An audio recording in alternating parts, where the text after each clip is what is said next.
Built in secret, Fisher Body began work on the first Camaro on May 17, 1966. The coach was delivered to Chevrolet by Fisher Body on May 21st, where the final assembly then began on the first F-car under the Norwood Pilot Production Car Program.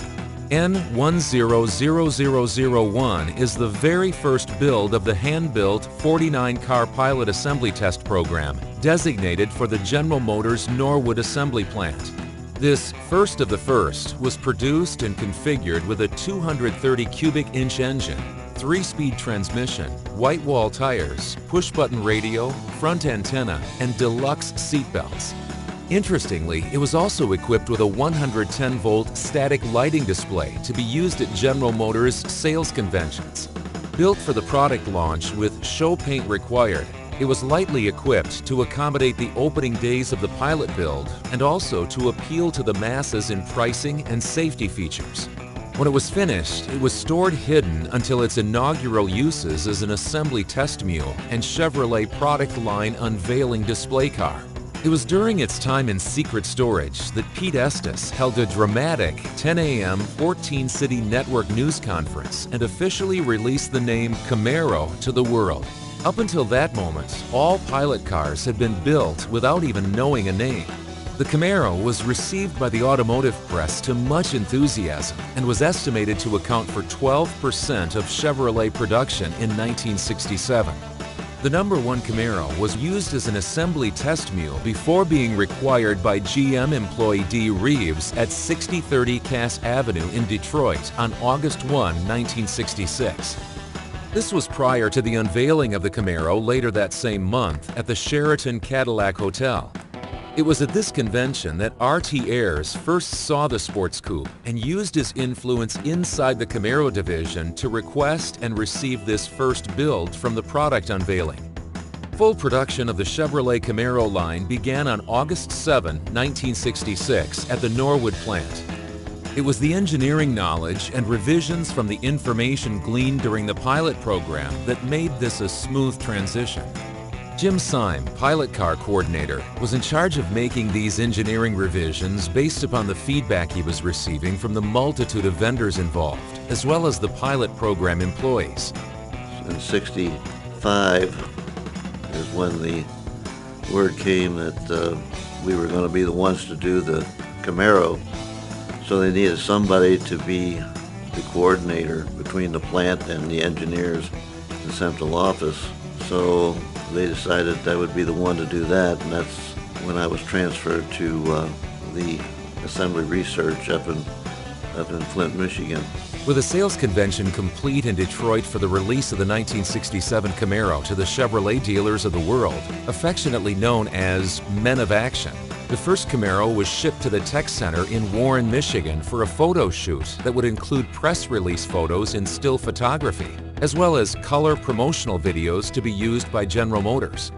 It can be recognized in multiple photographic forms, gracing the images with its signature 1967 vanity plates. Curiously, the car appears with and without the single small block letter emblem used on the deck lids and headers on the front fenders. With no holes drilled for this build, it is thought that these badges were applied with a small amount of double-sided tape for the purposes of photos and then removed after the photo shoot.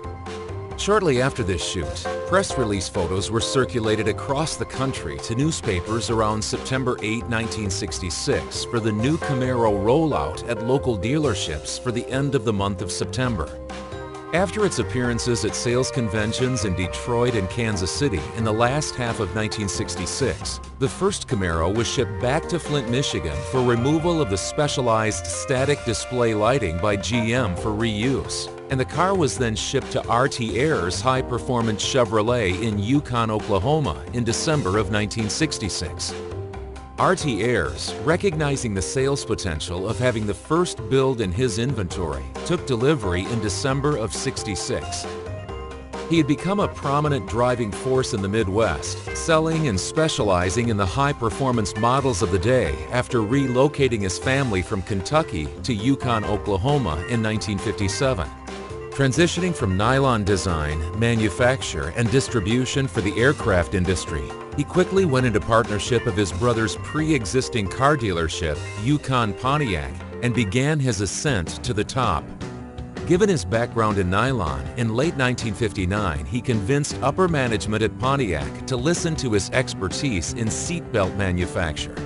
His ideas were ultimately implemented years later, and a lifelong friend in Seaman Bunky Knudsen was formed. Knudsen, with Pete Estes by his side for years, became close friends with R.T. Ayers. It was these relationships that drove Ayers to travel extensively and stay in constant touch with a quickly changing landscape. It was because of his relationship with the inner circle that R.T. bought the local Chevrolet dealership in 1962. He was aware of the management changes underway and the refocus of the product lines away from Pontiac to Chevrolet. It was no coincidence that Ayers immediately closed the Pontiac dealership and turned his focus to Chevrolet exclusively. R.T. Ayers Jr. recalls the evening that his father bought the Chevrolet dealership in impromptu fashion at the Yukon Roundup Club in the summer of 1962, saying, "Dad was listening to Mr. Barrett vent about the trials and tribulations of running the store. Mr. Barrett, drink in hand, voiced that if he could sell the store and retire, he would. My dad removed his checkbook from his pocket and wrote a $5,000 escrow check on the spot." The family's relationship with top brass continued for years, with R.T. Ayers Jr. sharing correspondence additionally with Bunky Knudsen. With delivery of the first Camaro in December of 1966, Mr. Ayers used it as a sales tool, and it remained on the showroom floor for 2 years and 5 months. Recalling the presence of the glory years, R.T. Ayers Jr. said, "Dad always had the coolest stuff. I drove a 435 horsepower Corvette as a demo to high school. Scared the hell out of me." It was during this time, during the muscle car craze, that Mr. Ayers and his family gained so much acclaim locally. They were active in philanthropic endeavors and never met a stranger. The dealership was located on historic Route 66. Camaro #1 was sold to the first owner, Linda Johnston of Oklahoma City, 2.5 years later on April 5, 1969. Paying full sticker of $2,550 at delivery with no liens, it is clear that she knew the allure of the car. It is thought that there was a family connection between her and her father and the Ayers family, because the two families are buried within 200 feet of one another in the same obscure cemetery outside of Yukon, Oklahoma. Ms. Johnston enjoyed the car until December 5, 1975, when the car was sold to a dealer in Frederick, Oklahoma. Linda never married, was never blessed with children, lived her entire life with her parents in the same home, and is buried with both of her parents at Resurrection Cemetery. J.S. Auto Supply of Frederick, Oklahoma took just under 3 months to sell the car. Again, for full sticker, the purchase price to the second owner being the same amount that was paid for the car new. It is clear again that both parties knew the significance of the VIN number 7 years later when delivery was taken. The used car dealership was owned by Jerry Strickland and Mr. Hatfield until it dissolved years later. The second owner, Alvis Harper, purchased the car locally on February 28, 1976 for his son Sam. Understanding the uniqueness of the car, they enjoyed the car together until the untimely death of Sam on August 31, 1982. Alvis, distraught over the loss of his young son, sold the Camaro within weeks of his son's death. With the loss of his only son in his early 30s, the sight of the car was more than he could bear. Alvis passed on January 13, 1998. He was survived by his wife, Sue, and daughter, Kathy. The two still reside in Frederick, Oklahoma, and own the Tanglewood Motel together. Al Tipke of Oklahoma City then purchased the car from the grieving Mr. Harper in early February of 1982. Al, an avid race car aficionado, began disassembly of the car immediately. Understanding the novelty of campaigning the first Camaro, he completed the disassembly carefully and saved the parts removed in his garage.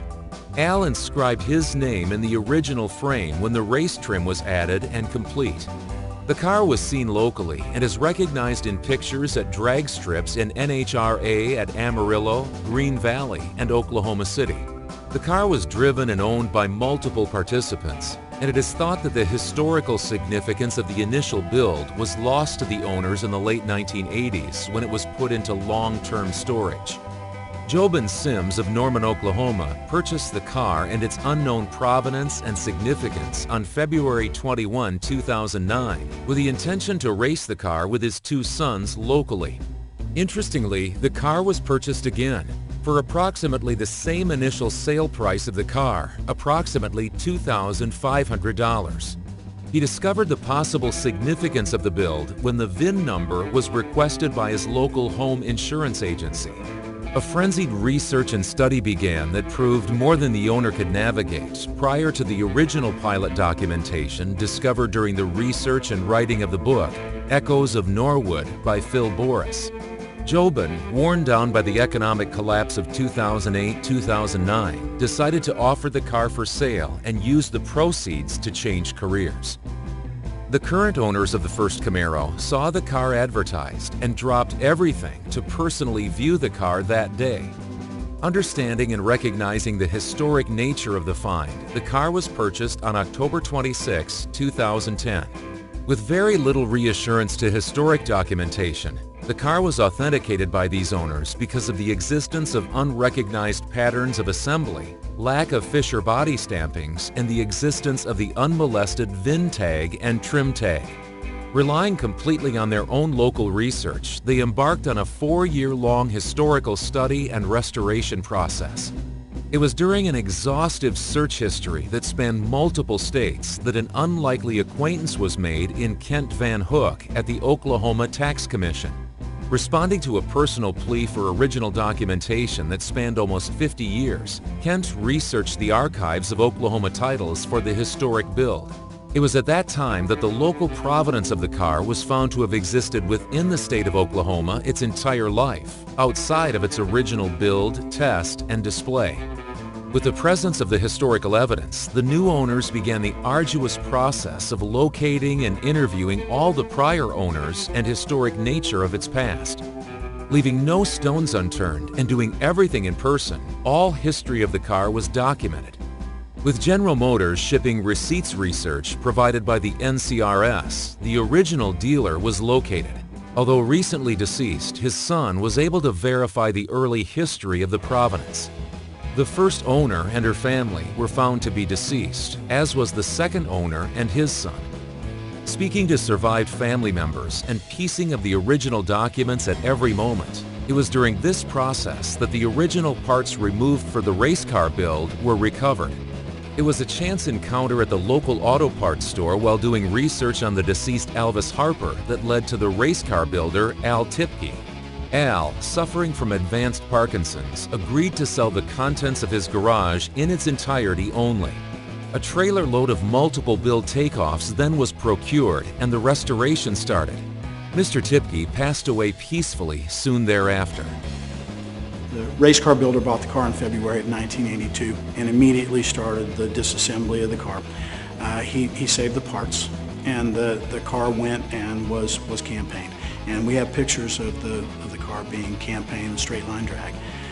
And it was campaigned until the late 80s, and that's when it was put into storage. And at that point, that's where we feel like the knowledge of the historical significance behind the car was lost. The race car builder knew the historical significance, which is why he saved the parts from the pilot program when they were removed. And we were able to find him before he passed, and we were able to pick up all those parts. While at Norwood, the first Camaro was used as a chassis side assembly test mule, as one would expect with the first F car produced. Its first and original 230 cubic inch engine 3-speed transmission, one of the very last items installed in the car, came right out of the standard assembly stock for that time with a motor build date of August 3rd, 1966. The date on the original motor was quite a mystery, as the pilot data book for this car indicated a preference ship date as August 1st. In the case of Camaro VIN number 1, that car was scheduled to be up in Flint, Michigan for a sales convention at a certain point, and up in Detroit for sales activities at a certain point, which would have fallen around the 1st of August. That was obviously delayed for a period of time because when we were able to access the build documents for the car, the shipper documents for the car, we were able to determine that the car had a ship date of August the 10th. Now, this is not entirely unusual. Now, a shipper document defines when the car is technically complete from a production standpoint. In other words, you can build on the car right up until the day before the shipper documents are issued. The car is technically not complete.